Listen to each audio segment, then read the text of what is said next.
camp 2022. Let's get it.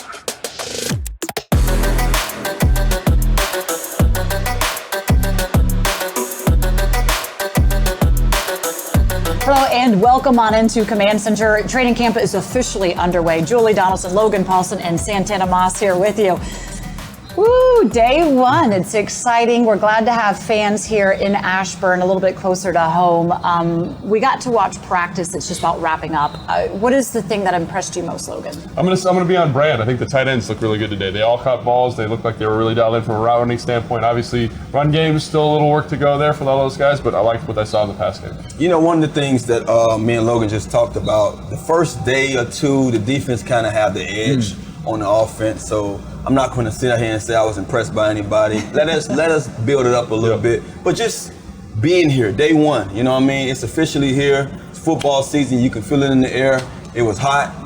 Logan said it all, but he's dried up a little bit now. Second shirt. But I'm just excited to be out here today. You expect that. You expect the temperature's hot. It is the dog days of summer, and it means football is officially back. But if we're going to talk training camp, well, we have to start with talking with the head coach, Ron Rivera. Logan has that conversation. Coach, training camp is here. Always an exciting time, but as a player, I used to get insanely nervous. Talk to all my old buddies. I used to get really, really nervous before training camp started. As a head coach, do you get nervous, or is it just excited for what the season brings? I'm excited for what the season brings. I really am, Logan. I mean, you know, we've got a lot of questions that we have to get answered. We have several players that, you know, will be coming back from injury that we got to see how they fit. Well, first of all, got to see where they are physically, but then see how they fit again, you know, because there's been a little bit of transition.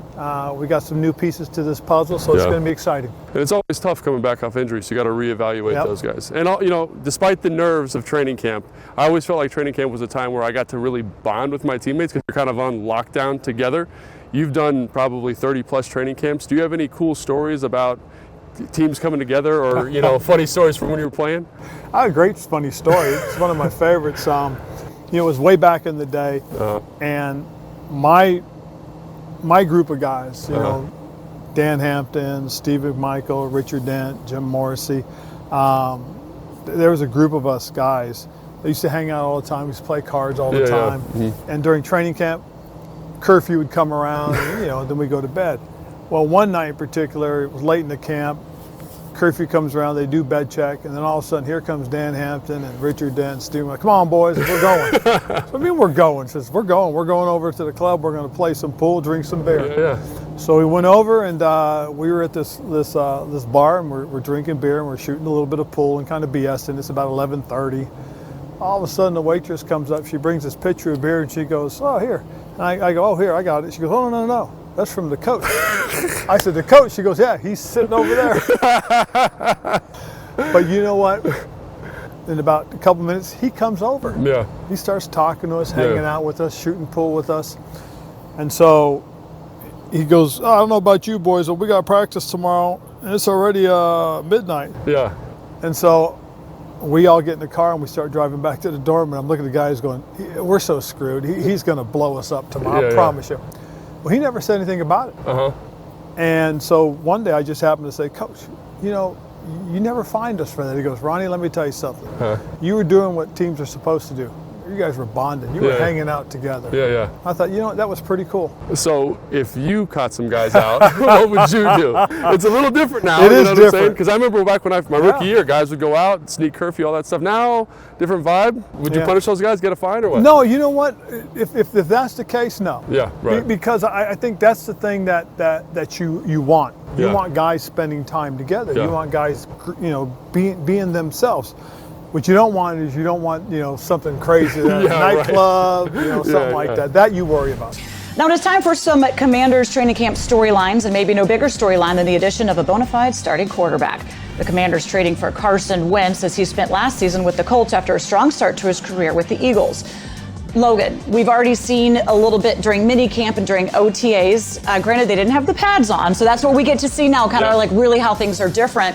But what are you most excited for with Carson coming in here and now taking over this offense? I mean, I think the most exciting element of his game is his physical skill set. I mean, he is a one-of-one type player in terms of arm talent, his ability to move for such a large man. And so, again, bringing that skill set, bringing that arm talent to this offense, an offense that hasn't had it for a couple of years, I think it's exciting to see. And then marry that with the receiving group, with the tight end group that they have here, I think there's a ton of potential for this offense if everything falls as it could.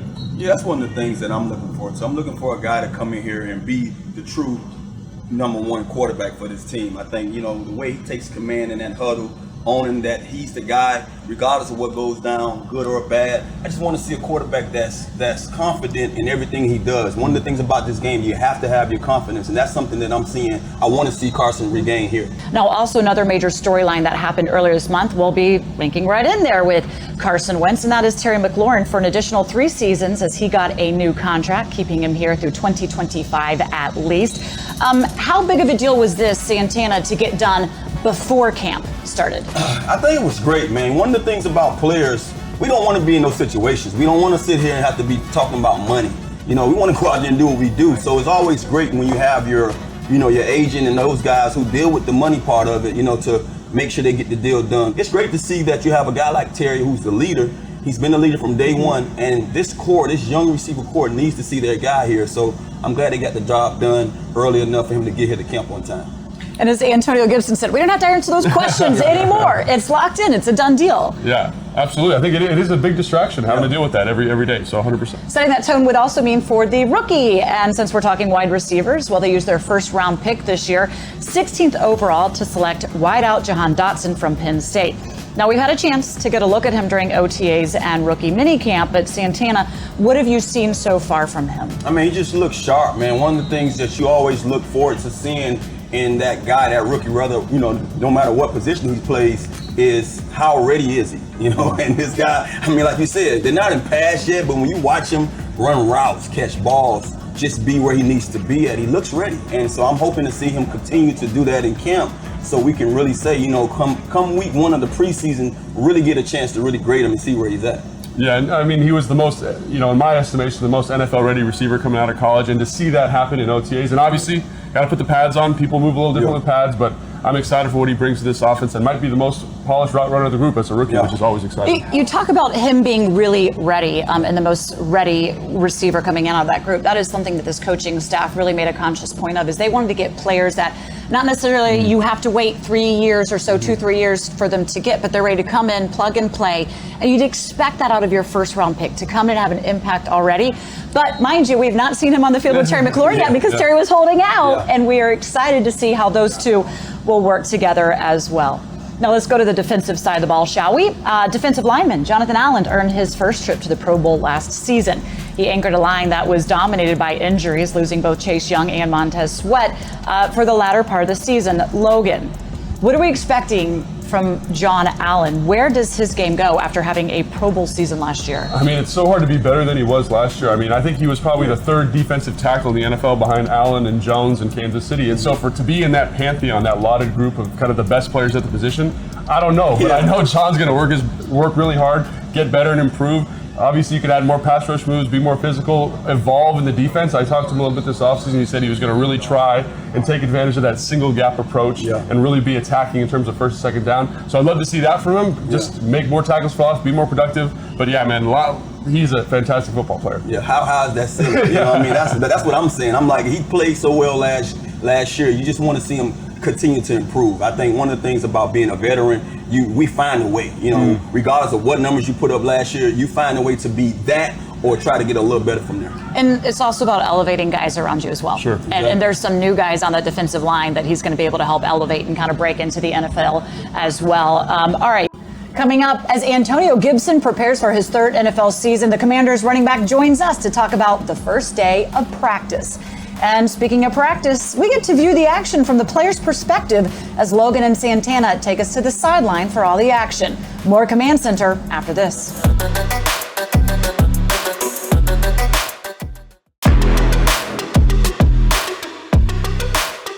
Welcome back to Command Center. Washington running back Antonio Gibson is coming off his first career 1,000-yard rushing season and looking to build off a strong performance in the final game of the 2021 season. The third-year back finished the year with a career-high 146 rushing yards against the New York Giants. As Gibson enters training camp this year, he is more confident in his game than ever. All right, here with one of the most explosive running backs in the NFL, AG himself. Man, first day of training camp, how'd it feel? It felt good. Good to see the guys, finally back together and to seeing the work we put in the offseason and finally putting it together. Yeah, man. And so, like, one of the things you did this offseason is you said you lost a little bit of weight. Yeah. Do you feel that on hot days like this? Because I know when I gained weight, I always felt like crap out there. I don't know if you technically feel it, but you feel a little faster, a little lighter in the ass. Regardless, it's hot, but definitely helps out in the long run. You know, when I was playing, I was one of those guys too that tried to dilly-dally with the weight, especially later down the road in my career. Do you feel a difference from how you once carried weight to now when you lose a little bit? Definitely. I wouldn't say it's too much of a change, but even from going from probably 233 to 230 or 230 to 228, you start to feel like a little lighter, and some of your bursts be a little quicker and things like that. So far as playing your position, because I remember Portis, being lighter in college, and then he said, "10, I had to pad up a little bit because he changed his game and the style he played. Portis was a flasher. He's one of those guys, a scat backs, type in college, but he got into the league. He was banging heads, you know what I mean? So do you look at it and say, look, I have to keep a little bit of that on me, just knowing that I want to be able to do both? You have the speed, you can carry it well.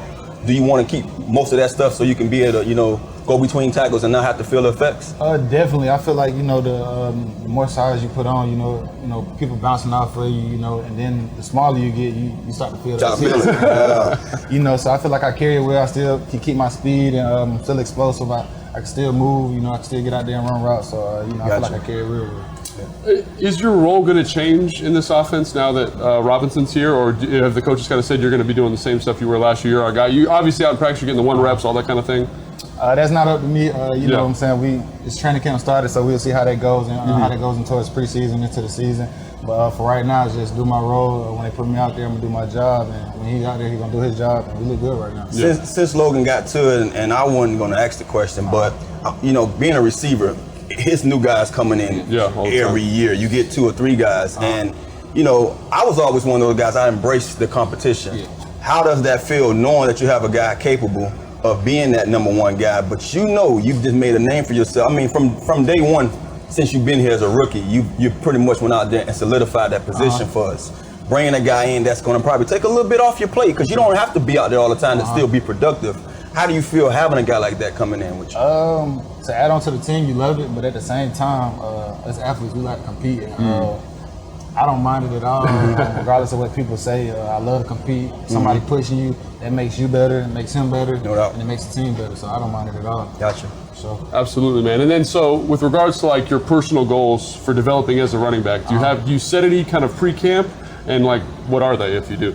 Goals, I feel like I've been barely touching that 1,000. I'm trying to surpass that.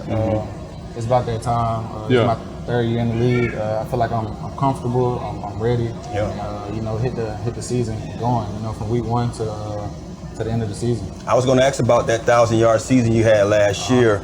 What is the off season like after having a season like that? Because I remember having that season, and folks want to parade you and talk highly on you, but in your head, you're like, man, I got to do this again. Sure. So how was this off season, knowing that you want to feel that, have that same feeling going forward? Everybody was like, oh, it's a big accomplishment, but at the same time, it's like, if we being honest, I touched it the last game. I wasn't comfortable with that. I dealt with injuries, and I dealt with whatever I had to do throughout the season. So, I'm just trying to be comfortable with myself, truthful to myself. I'm not trying to have it at the last game. But at least you broke the ice. You broke the ice, though. I feel you, but you broke the ice, so it's good to get it behind you, though, right? Definitely. Obviously, you're one of the most explosive dudes on the team, just from combine numbers. But one of the things that's challenging about playing the running back position is that vision. How do you improve that? Is that coaching? Is that reps? What's your process in getting better in that area? Reps is the biggest thing. Getting the different looks, because people switch it up every week.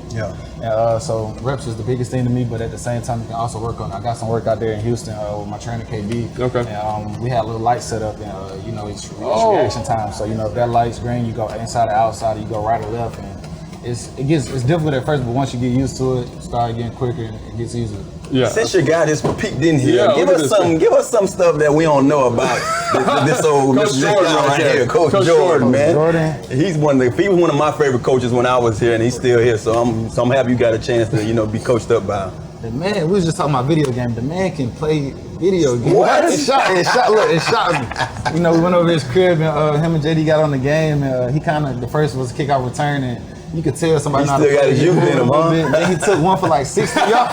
He took one for 60 yards. And I was like, what? It's because he's got the kids, man. He's got to be up to date on the games. Oh, man, that's crazy. what's up, man. That's what's up. Absolutely, man. Well, hey, dude, good luck this season, man. Thank you so much for spending the time with us, man, and we're expecting big things from you. Yes, sir. I appreciate y'all. No doubt, man. Appreciate you. Reminder that each and every day, Logan and Santana will be joining me for our training camp. Camp practice stream, bringing you all the action from the practice field, plus sound from the players and legendary alumni.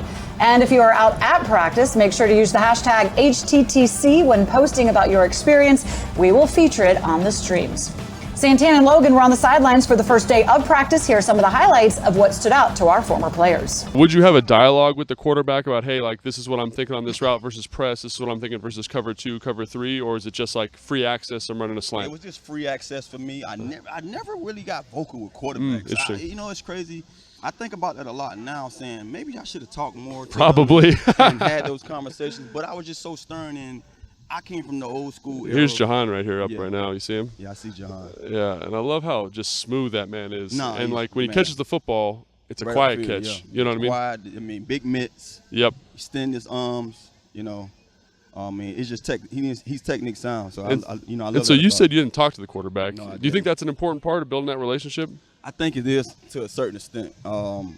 I think one of the things you want to do is make sure that they know that they can count on you. Interesting. I'd like to show a lot of that stuff. You know, I feel like film don't lie, and when you're making plays, they should see that and know that. Right. But I think this era, you need to be a little more vocal. I wasn't vocal, and I don't regret not being vocal because I just feel like I came from an era where it wasn't about me. You know what I mean? So basically, just get me the ball when it's time, but know that I'm going to be open half the time. Yeah, and this is interesting. They've got AGG here, number 18, working out with the receivers, 40, the kind of fullback hybrid, and then Armani Rogers as the tight ends. And the other tight ends, Bates, Cole, Hodges have gone over with the offensive line to work inside run stuff, you know, kind of focusing on different things with different skill sets. Obviously, AGG you expect to be over here, right? Because that's what he's going to be, is the receiver tight end, right? Yeah, he's one of those guys that, you know, you're probably going to see him, you know, and not in the traditional, you know, tight end stands of being on the line, but he's going to be a threat. So you want to see this guy continue to grow in that space. I think, you know, a wide receiver, he's by nature, but, you know, he bulked up to be a tight end, so we're looking forward to seeing him. And he looks big as heck, doesn't he? Like, I mean, holy cow. Coming up, Super Bowl MVP Doug Williams will join us to talk about his time at training camp and what he is watching for as the team takes to the practice field here in Ashburn. You are watching Command Center.